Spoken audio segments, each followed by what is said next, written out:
Good afternoon, everyone. This is the monthly meetup that I have, and we are alternating months. One month it's virtual, and the next month it's in person. If anybody asks, I prefer the in-person. And these days we're getting a higher turnout with in-person, which is on a Saturday morning, and we go from ward to ward. So I believe Ward 8 last month, and we'll do a different ward next month. We've gotten a number of questions prior to this meetup starting. So I'm going to go through those questions. And then if you have questions, please submit them. Lindsay, how do they submit them? You can email chairmancs@dccouncil.gov Chairman CS@dccouncil.gov. or message us on Blue Sky, Instagram, X, and Facebook, and YouTube. Do we have addresses to give for that? It's Chairman Mendelson on all of those, but the easiest way is in the live chat to write your question. Easiest way is live chat. So the first question is, what's happening with the DC funding stuff that's in limbo because of the House going on recess? Well, the correct answer, the technical answer is nothing's happening. So the mayor's folks have been doing the primary lobbying. I have been reaching out to several key council members' offices. The members on the majority side are virtually impossible to schedule meetings with, which is discouraging when you think about it, because the Congress has exercised oversight over our budget, but then the members of Congress are unavailable to meet with the top leaders of the government that they're regulating. The Senate passed a fix. There was a bill that Senator Collins introduced, and it's been sitting in this House Speaker's office. The House Speaker could put it on the floor through what's called a suspension of the rules, but it has not done so. My view at this point is that we should just assume that it's not going to happen and move on.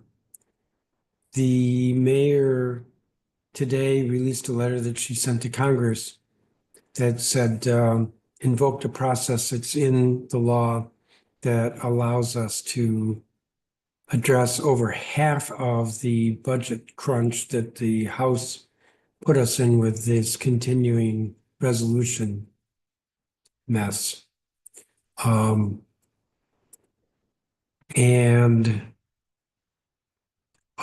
that goes part of the way toward fixing the problem, and we are looking at how we can go the rest of the way to fix the problem, it is not as good and will not be as good, could not possibly be as good as the House passing the Senate bill. If the House passes the Senate bill, then we have 100% fix. There are no questions asked. It's clean and simple. So the next question I have here is the 6% budget fix. Has the 6% budget fix ever been used before? Short answer is yes. If so, how frequently? I am told a number of years, but probably not to the level of 6%. And certainly not in a situation like this that's very high profile. Continuing the question, I'm wondering if you guys knew about this. If you guys knew about this, why the mayor waited so long to invoke it. I can't speak for the mayor, but we're all hopeful that the House would adopt Senator Collins' bill last week or the week before. They're now on recess for 2 weeks, so there's nothing they could do until the end of the month.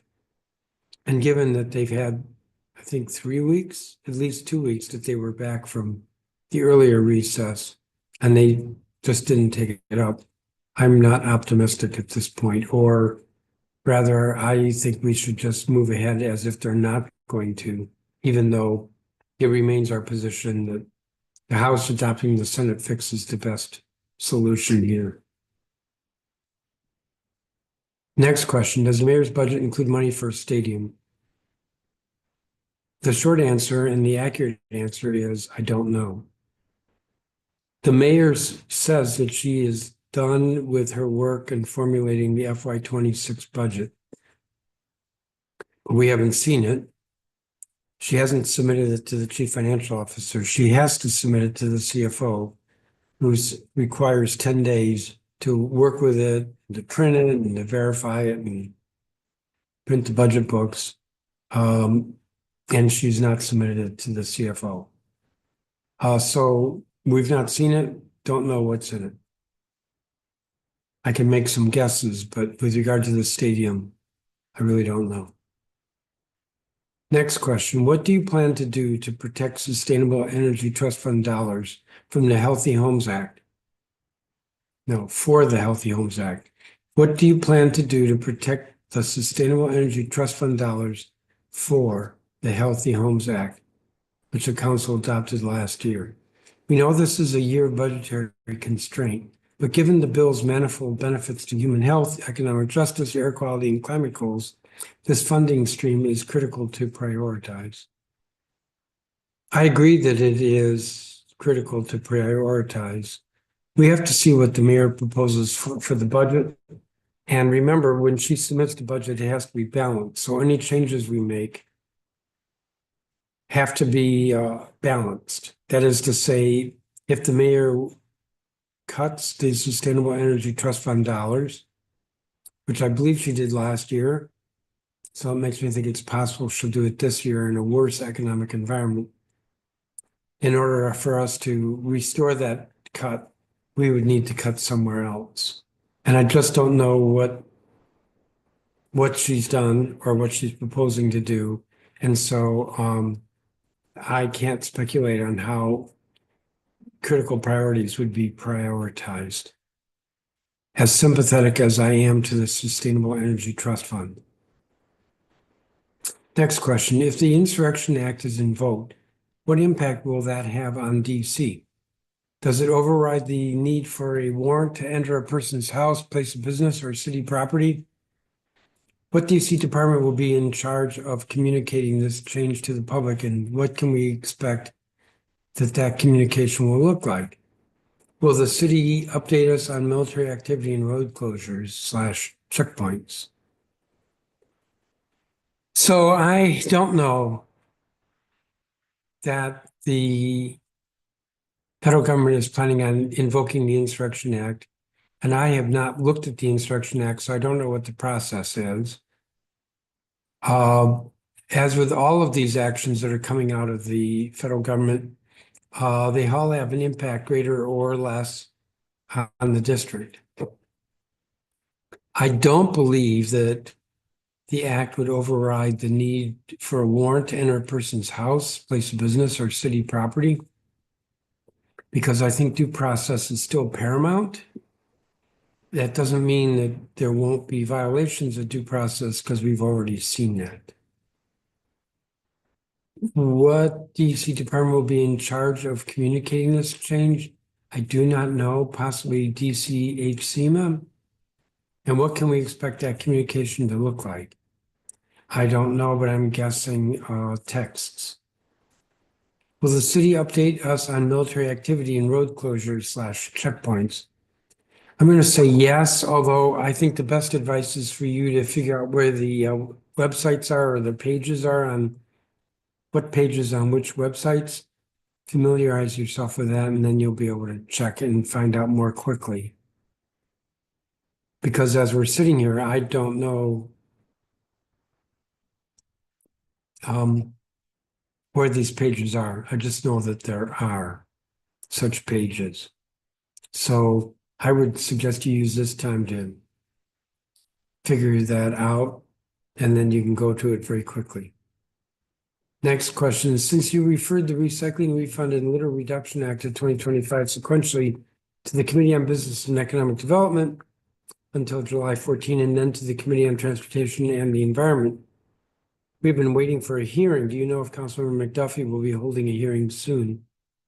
I do not know. My answer is I do not know if Councilmember McDuffie is planning on having a hearing. I know he felt that July 14th wasn't long enough. He may even have wanted the bill entirely. I don't remember. I put a time limit on the referral to him so that the second committee, which I believe is Public Works and Operations, has adequate time to look at the bill this council period. It's up to Councilman McDuffie whether he wants to schedule a hearing or that'll be left to the Public Works and Operations Committee. Next question, what resources should we as providers within the DC Coalition and the Department of Disability Services be anticipating in the district? Additionally, how can, what I have in front of me says health and joy services. Additionally, how can health and joy services contribute to supporting your vision?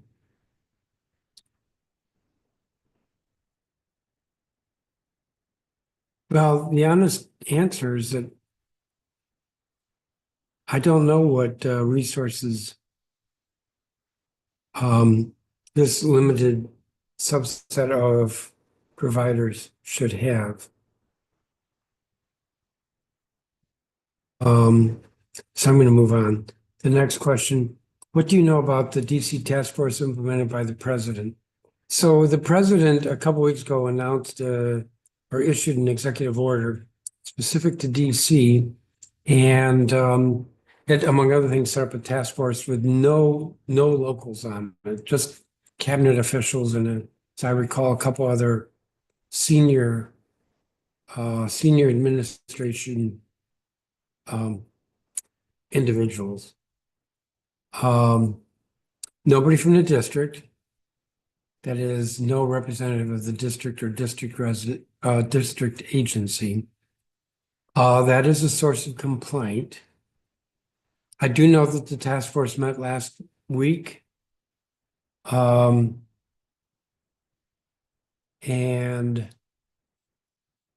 actually, I don't have, there was an email I was looking at earlier and I don't have it in front of me.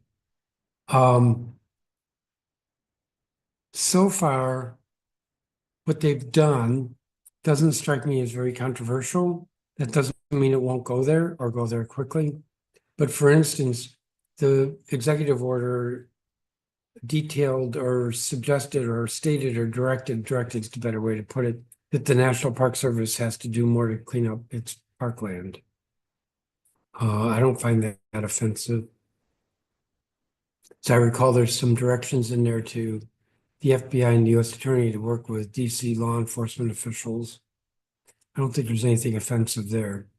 There is some language, mostly in the preamble, that I find highly offensive to the district, but that's not implementing policy. That's just what we call dicta. The school board introduced legislation to end legacy admissions to DC universities. Do you think that's necessary?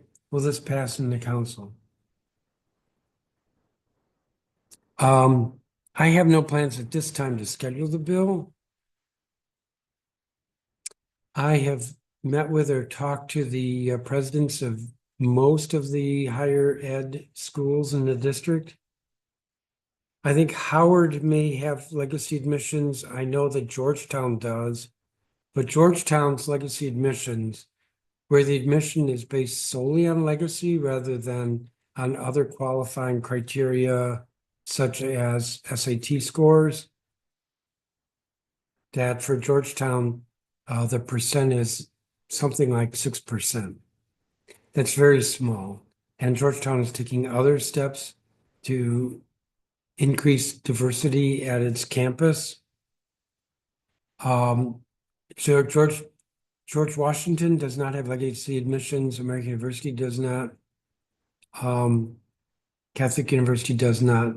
All of the big colleges or universities do not have legacy admissions in the district. So I see this as a problem limited to one institution, not warranting this legislation.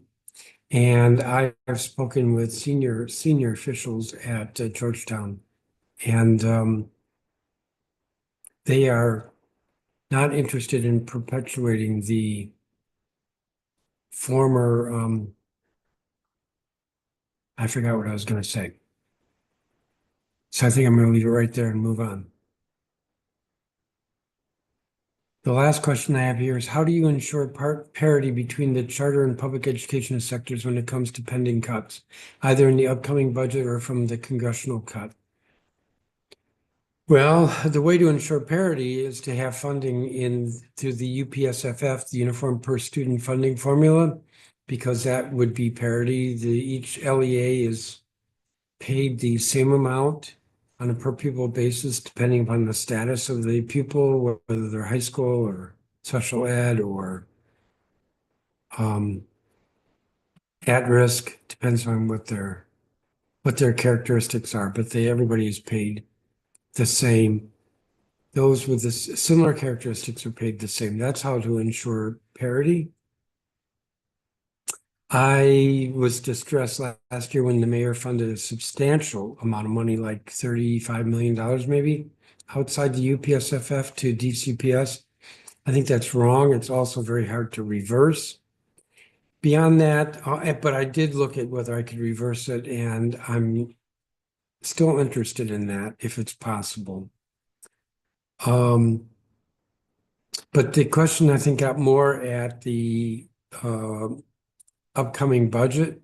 And since I haven't seen the upcoming budget, I do not know how I'm going to ensure parity. Lindsay, I think that's all the questions I have. Got a couple of budget questions. We have Blue Sky. I encourage people to ask questions in the chat. If FY 26 budget changes dramatically between June, when the public comment closes, and September, what feedback will the public have on those potential changes? In other words, will there be a mechanism to get public input of the budget changes dramatically over the summer? The path that the council is on right now is that the mayor will submit a balanced FY 26 budget. And just as she does every year, with a revised FY 25 budget, just as she does every year, that we would adopt that before June 30th, and then subsequent revenue estimates, maybe June 30th, definitely September 30th, would show revisions which may be downward. If they are downward, then we will have to reconvene. Mayor will have to submit another proposed supplemental budget, and we would adopt that budget probably with changes. So at the moment, we're working on the February 28th revenue estimates, and the mayor is required to submit a balanced budget based on those revenue estimates. At some point, we're going to get a supplemental or revised budget for next year. And I expect there's a good chance that those the revenues will go down. And so we would then have to start working, after we're done with the current budget, to work on the revised supplemental for next year. I think that answers the question. Okay, follow up, how confident are you that DC will recapture the 1.1 billion in October? How confident am I that DC will recapture the 1.1 billion in October? Extremely confident. Our goal is to recapture it sooner. If the House passes the Senate bill, then the problem goes away. Some people don't realize this is all local money, not federal money. This is not money that the federal government gets or gets to keep or reverts to the federal treasury. It doesn't. It's local money. And while Congress, through its mistake, mandated that we have to spend at FY 24 levels, that's the $1.1 billion reduction. They're not doing anything with the money. They're not turning off the spigot. They're not canceling any taxes. So the 1.1 billion will come in revenue, but we would not be able to spend it. I'm trying to get away from that. That's what the Plan B does, is to get away from that.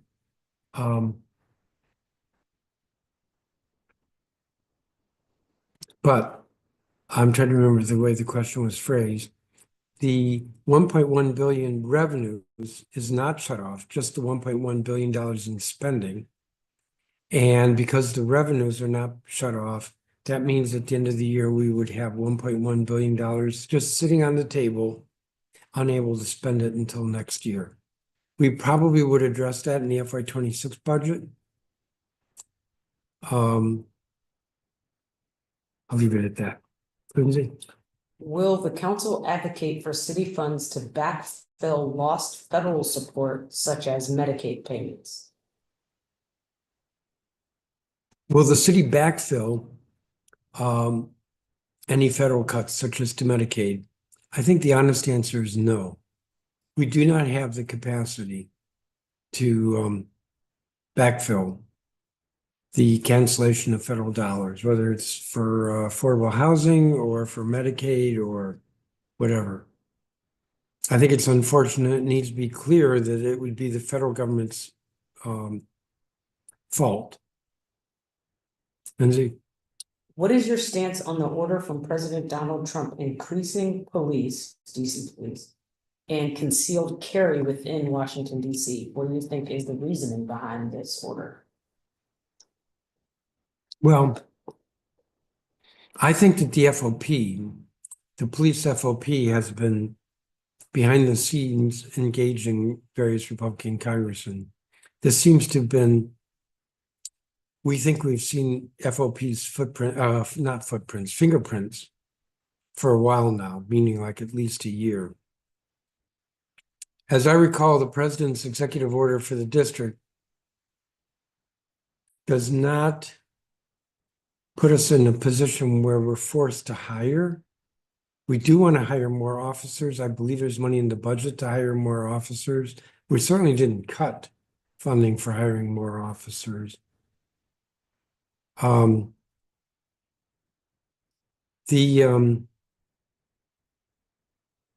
remember correctly, the executive order has language in it about bringing the force up to 4,100 or 4,200. I don't know where those numbers came from. 4,100, maybe. I think it's been talked about in the past, not the 4,200 sworn officers. But Congress cannot compel us to hire those people. They can suggest it. They could sweeten the pot for us to do it. But if they want more police officers and they don't like the pace at which we're trying to hire more police officers, then they can do it themselves.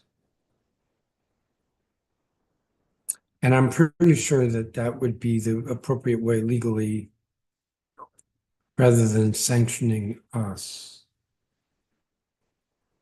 Lindsay? What is the status of the Mayor's Rental Act? What's the status of the Mayor's Rental Act? So the mayor introduced this. No, the mayor had a press conference in February with a lot of ballyhoo about this wonderful bill that was going to address multiple problems with rental housing in the district, namely the creation of more rental housing in the district. And the bill conveniently is named the Rental Act. However, she did not send us the bill until March. I believe like a week, maybe 2 weeks before we were supposed to get the budget. So it's been impossible to schedule a hearing on the bill because it's not clear what our budget schedule is. We thought that budget hearings would be in April. Now it looks like they'll be in May. And so hearings, the ability for hearings has just been totally screwed up. As I said, the mayor announced a bill with great fanfare, but she didn't submit it for 3-4 weeks. Title I, as I recall, deals with ERAP, which is almost identical to legislation that's just come out of Councilmember Matt Fruman's committee. And there's some language in there. I'm not remember specifically. There's several provisions that are, one of them was vacant property. We have a vacant property bill in the committee of the whole. I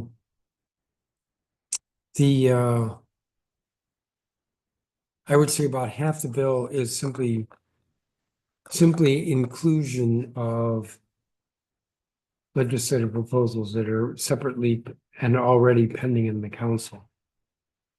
So I'm not very impressed with that. I've spoken with Councilmember White about moving it out of the council before we get the budget. Although, to be honest with you, I don't know what it means because now I just forgot what I was gonna say. Lindsay, what was my sentence?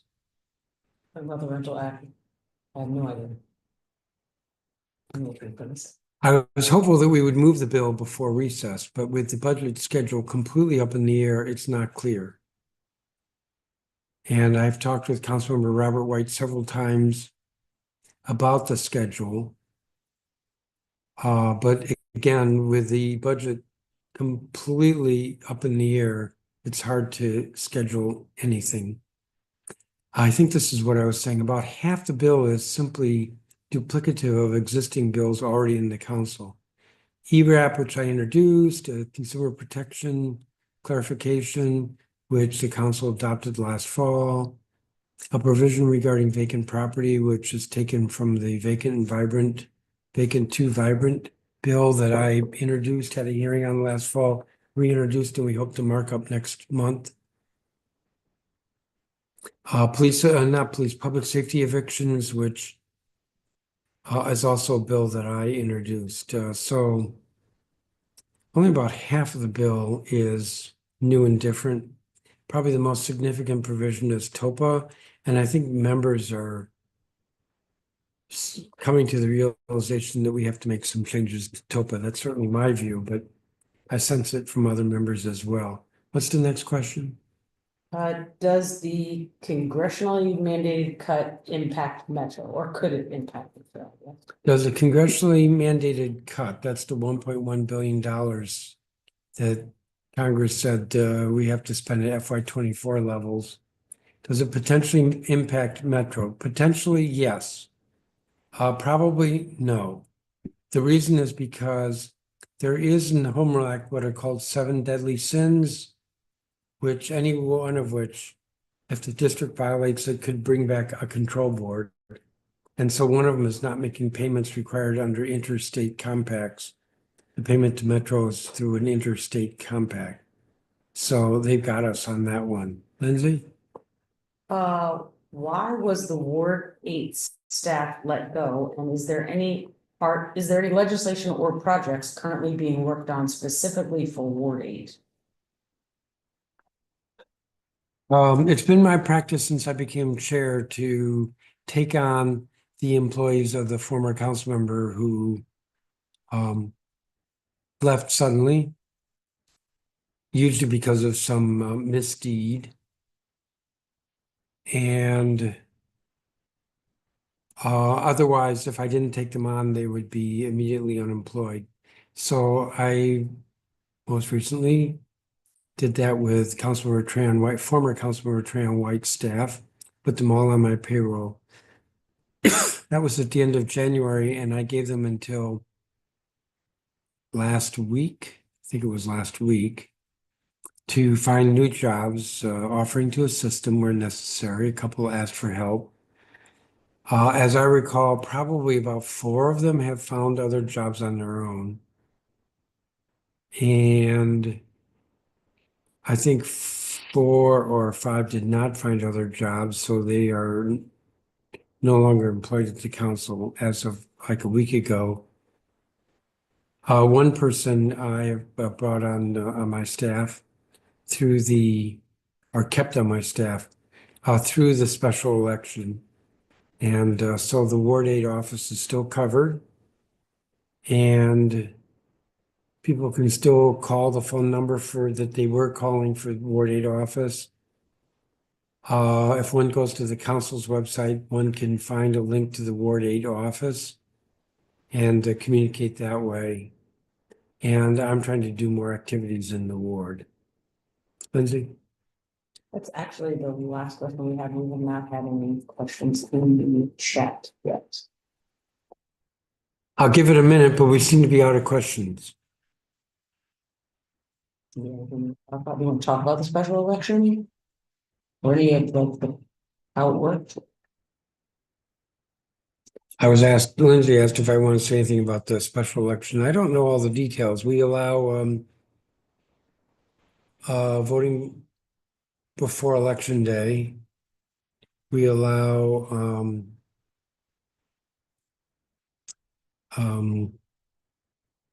same day registration. We allow folks to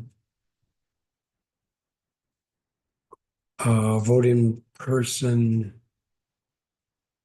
I'm blanking on what I wanted to say. There are different ways to be able to vote, and that's in every election. And we generally maintain that with a special election like this to make it easy for people to vote if they want to.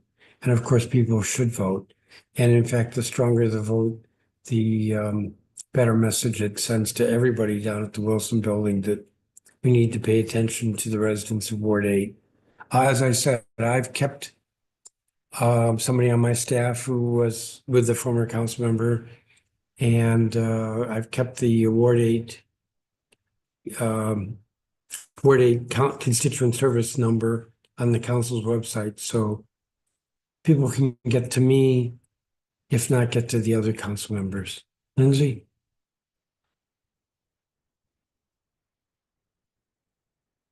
We may be out of questions. If we're out of questions, that means people can go off and enjoy the rest of their evening Yeah, I can make up something. or rest of the afternoon. It's easy. Silence. I don't know All right. If you want me to ask it. Okay, Lindsay, ask your questions. Does the congressional cut or the budget cuts generally affect the status of Capital One Arena in Does the what's going on with the congressional continuing resolution that cut us, does that affect the renovations of the Capital One Arena? I think the short answer is no. But we have to be sensitive there and make sure that payments are being made timely, that everything that needs to be done is done timely. But the last I checked, and I've checked several times over the last month, is that no, it doesn't adversely affect the arena.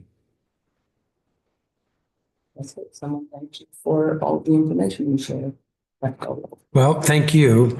I will do this again next month in person.